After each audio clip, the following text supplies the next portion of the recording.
यहाँ पर हम दो क्लासेस बना रहे हैं। एक क्लास बना रहे हैं ट्रांजैक्शंस की,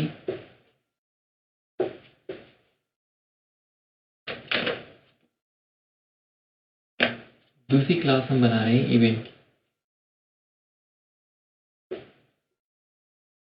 ये हमारे पास डिस्क्रिप्शंस गिवन है।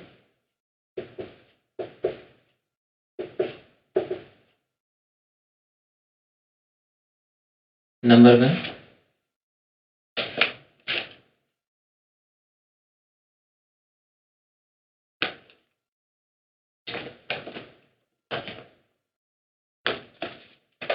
हम यहाँ पे कुछ डिस्क्रिप्शंस लिख रहे हैं और उन डिस्क्रिप्शंस को हम बाद में डिफरेंशिएट करेंगे। कौन सी डिस्क्रिप्शन को हम ट्रांजैक्शन के तौर पे क्लासीफाई करेंगे और कौन सी डिस्क्रिप्शन को इवेंट के तौर पे क्लासीफाई करेंगे।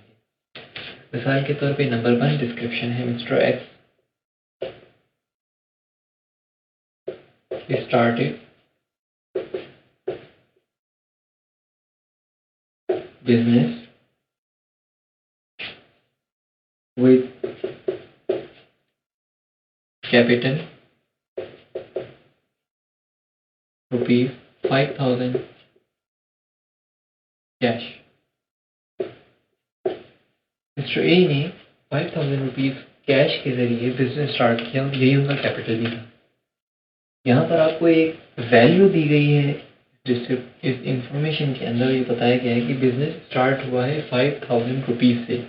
क्योंकि हम इस इंफॉर्मेशन को मॉनेटरी टर्म्स के अंदर मेजर कर सकते हैं, इसलिए ये ट्रांजैक्शन कहलाएगी, इवेंट नहीं कहलाएगा। Number 2, salary pay rupees 15,000 rupees. एक और इन्फॉर्मेशन दी गई कि 15,000 रुपीज की जो सैलरीज हैं उन्हें पे कर दिया गया स्टाफ को। क्योंकि यहाँ पर इंफॉर्मेशन के अंदर हमें 15,000 रुपीज की वर्थ दी गई है, वैल्यू दी गई है, इसलिए ये भी एक ट्रांजैक्शन कहलाएगी, इवेंट नहीं कहलाएगा।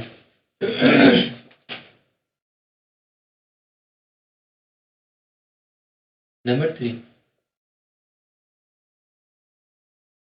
Cashier received chequebook from bank. Company का जो कैशियर है उसने बैंक से, अपने रेलिवेंट बैंक से, कॉरस्पॉन्डिंग बैंक से चेकबुक रिसीव कर ली है। क्योंकि इस इंफॉर्मेशन के अंदर हमें किसी किस्म की कोई फाइनेंशियल वैल्यू नहीं दी गई, कोई हमें मॉनेटरी टर्म्स के अंदर वैल्यू नहीं बताई गई, इसलिए ये ट्रांजैक्शन नहीं कहलाएगी, इसको हम एक इवेंट कहेंगे। Number 4, received a price list from vendor supplier. Company के एम्प्लॉय ने किसी सप्लायर से प्राइस लिस्ट रिसीव की है। क्योंकि ये भी एक इंफॉर्मेशन है, इस इंफॉर्मेशन को हम फाइनेंशियली टर्म्स के अंदर मेजर नहीं कर सकते, इसलिए इसे हम ट्रांजैक्शन नहीं कहेंगे, इवेंट कहेंगे। इसी तरह 5th है give gift to employ. Employ को गिफ्ट दिया गया है। क्योंकि इस लास्ट इंफॉर्मेशन या डिस्क्रिप्शन में भी हमें किसी किस्म की कोई मॉनेटरी टर्म्स मेजर नहीं की गई, ना हमें इस ट्रांजैक्शन को मॉनेटरी टर्म्स के अंदर मेजर कर सकते हैं, ना कोई वैल्यू यहाँ पे मेंशन की गई है, इसलिए ये भी ट्रांजैक्शन नहीं कहलाएगी, इवेंट कहलाएगा। तो आप ये देख रहे हैं कि इवेंट अंदर कभी भी इंफॉर्मेशन फाइनेंशियल नहीं होती, नॉन फाइनेंशियल होती है, डिस्क्रिप्टिव नेचर की होती है। जबकि ट्रांजैक्शन के अंदर हमेशा कोई ना कोई वैल्यू इंक्लूड की गई होगी, कोई वैल्यू रिफ्लेक्ट कर रही होगी। तो हमने ट्रांजैक्शन और इवेंट को वाज़ेह तौर पे देख लिया कि ट्रांजैक्शन और इवेंट में जो बुनियादी बेसिक डिफरेंस है वो बेसिकली उस वैल्यू का है जो हमें इंफॉर्मेशन या डिस्क्रिप्शन के अंदर दी हुई होती है। अगर हमें इंफॉर्मेशन में या डिस्क्रिप्शन में कोई वैल्यू नहीं दी हुई, उसे हम मॉनेटरी टर्म्स के अंदर मेजर नहीं कर सकते, तो वो इवन कहलाएगा। और अगर किसी किस्म की कोई वैल्यू दी गई हो, उस इंफॉर्मेशन को हम फाइनेंशियल टर्म्स में रिप्रेजेंट कर सकें तो उसे हम ट्रांजैक्शन कहेंगे।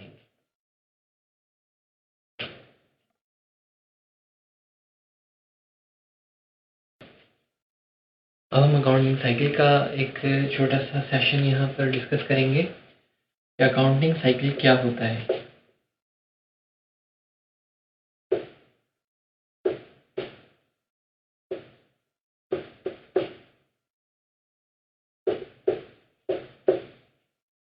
Accounting cycle basically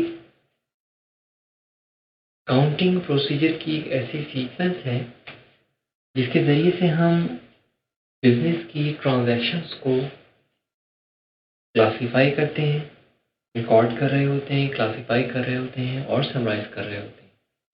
accounting cycle business की ट्रांजैक्शन की जनरेशन से स्टार्ट होता है और बिल आखिर रिवर्सिंग एंट्री पे जाकर ख़त्म हो जाता है।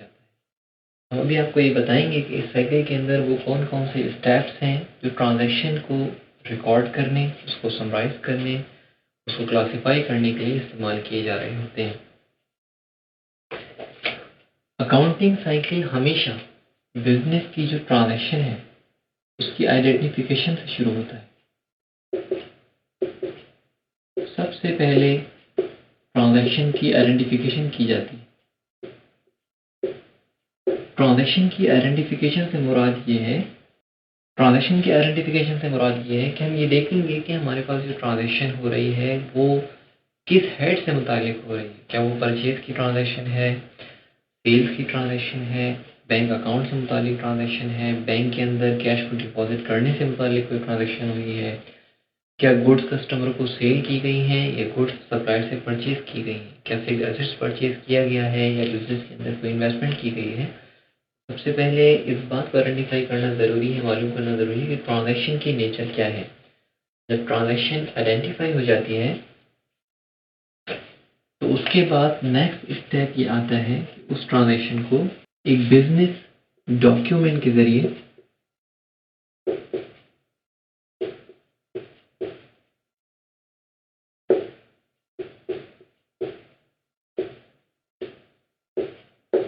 बिजनेस डॉक्यूमेंट प्रिपेयर किया जाता है। मिसाल के तौर पे जिस नौयत की ट्रांजैक्शन होगी बिल्कुल उसी तरह का बिजनेस डॉक्यूमेंट प्रिपेयर किया जाएगा।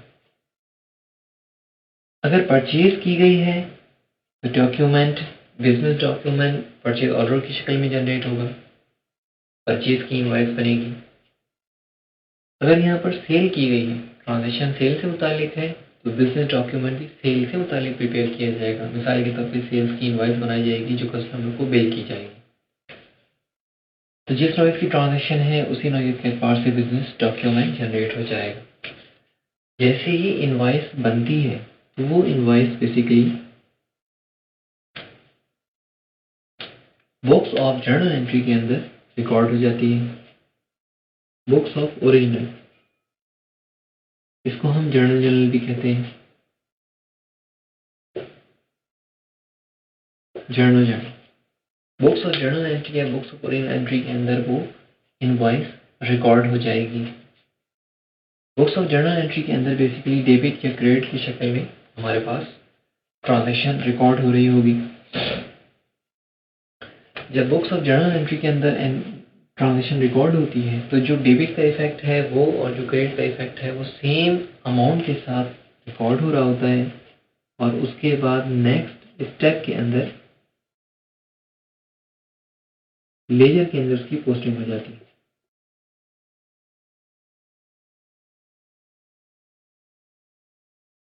लेजर के अंदर या टी अकाउंट के अंदर उसकी पोस्टिंग हो जाती है। जैसे ही टी अकाउंट के अंदर उस एंट्री की पोस्टिंग होती है तो बुक्स और जर्नल एंट्री के अंदर जो डेबिट वाला अमाउंट होता है वो डेबिट वाली लेजर के अंदर चले जाता है और जो क्रेडिट वाला अमाउंट होता है ये क्रेडिट साइड के ऊपर जो अमाउंट रिकॉर्ड किया गया होता है वो अपने रेलिवेंट हेड के साथ, अकाउंट के साथ लेजर के अंदर पोस्ट हो जाता है। इसका मतलब है लेजर के अंदर पोस्टिंग दोनों एतबार से हो रही होगी। अगर अकाउंट डेबिट साइड पे रिकॉर्ड हो रहा है तो डेबिट अकाउंट अपने रिस्पेक्टिव अमाउंट के साथ लेजर में पोस्ट होगा। इसी तरह बुक्स ऑफ ओरिजिनल एंट्री या जर्नल के अंदर जो क्रेडिट साइड वाला अकाउंट है वो भी अपने रिस्पेक्टिव लेजर के अंदर पोस्ट हो रहा होगा। मिसाल के तौर पे अगर हमारे पास एक सेल्स की ट्रांजैक्शन इनकर हुई और हमने अकाउंट रिसीवेबल को डेबिट कर दिया और सेल्स को क्रेडिट किया है, तो 1000 रुपीज से अगर सेल्स जनरेट हुई तो हमारे पास क्रेडिट साइड के ऊपर जो सेल्स का अकाउंट है वो भी अपने सेल्स के लेजर में पोस्ट होगा, और इसी तरह डेबिट साइड पे जो अकाउंट रिसीवेबल जनरेट हुआ है, जो कस्टमर का अकाउंट है, वो भी अपने रिस्पेक्टिव अकाउंट रिसीवेबल के लेजर के अंदर पोस्ट हो जाएगा। जब लेजर के अंदर पोस्टिंग कंप्लीट हो जाती है तो फिर हमारे पास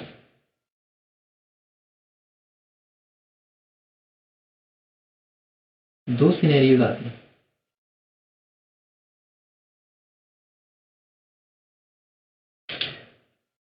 पहला सिनेरियो ये है कि क्या वो ट्रांजैक्शन जो इनकर हुई थी रिकरिंग नेचर की है। अगर वो ट्रांजैक्शन उस पीरियड के अंदर सिर्फ एक मरतबा हुई है तो क्या होगा, और वो ट्रांजैक्शन उस पीरियड के दौरान एक मरतबा नहीं हुई बल्कि रिपीटेड नेचर के अंदर हुई है, एक से ज़्यादा मरतबा हुई है, एक से ज़्यादा मरतबा कस्टमर को सेल की गई है। अगर ट्रांजैक्शन एक से ज़्यादा मरतबा हुई है और रिपीटेड नेचर में हुई है, मिसाल के तौर पे एक कस्टमर को 2 मरतबा सेल की गई, तो इसका मतलब है उसकी सेल्स की 2 ट्रांजैक्शन रिकॉर्ड होंगी। अगर 2 या 2 से ज़्यादा ट्रांजैक्शन रिकॉर्ड हों तो उस सूरत में ये साइकिल चलता रहेगा। जैसे ही पीरियड कंप्लीट हो जाएगा और ट्रांजैक्शन एंड हो जाएंगे, तो जब लास्ट ट्रांजैक्शन आएगी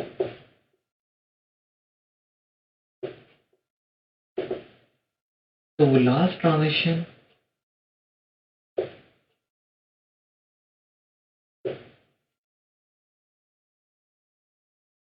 लेजर की पोस्टिंग के बाद तमाम ट्रांजैक्शन का जो फाइनल बैलेंस होगा वो ट्रायल बैलेंस के अंदर चले जाएगा। ट्रायल बैलेंस के अंदर तमाम टी अकाउंट्स यानी लेजर के अपने फाइनल बैलेंस के साथ पोस्टिंग हो जाएगी और ट्रायल बैलेंस जनरेट हो जाएगा। तो एडजस्टमेंट आएंगी, एडजस्टिंग एंट्रीज पास की जाएंगी और अकाउंट्स को अगर एडजस्ट करने की ज़रूरत है तो उन्हें एडजस्ट किया जाएगा। एडजस्टिंग एंट्री के बाद फिर हम फाइनल अकाउंट्स की तरफ आएंगे, यानी हम बैलेंस शीट या फिर फाइनल अकाउंट्स बनाएंगे। फाइनल अकाउंट से मुराद कैश फ्लो स्टेटमेंट है, बैलेंस शीट है, प्रॉफिट एंड लॉस अकाउंट वगैरह है। फाइनल अकाउंट्स के बाद हमारे पास क्लोजिंग का एक प्रोसेस आएगा। क्लोजिंग एंट्रीज की जाएंगी और क्लोजिंग एंट्रीज के बाद फिर हम रिवर्सिंग एंट्री करेंगे। ये हमारा अकाउंटिंग साइकिल यहाँ पर कंप्लीट हो जाएगा। तो ये वो पूरा प्रोसेस जिसके थ्रू ट्रांजैक्शन आइडेंटिफाई होने के बाद रिकॉर्ड होती है, क्लासीफाई होती है और प्रोसेस होके फाइनल अकाउंट्स तक पहुंचती है और बिल आखिर रिवर्सिंग एंट्री के ऊपर चली जाती है।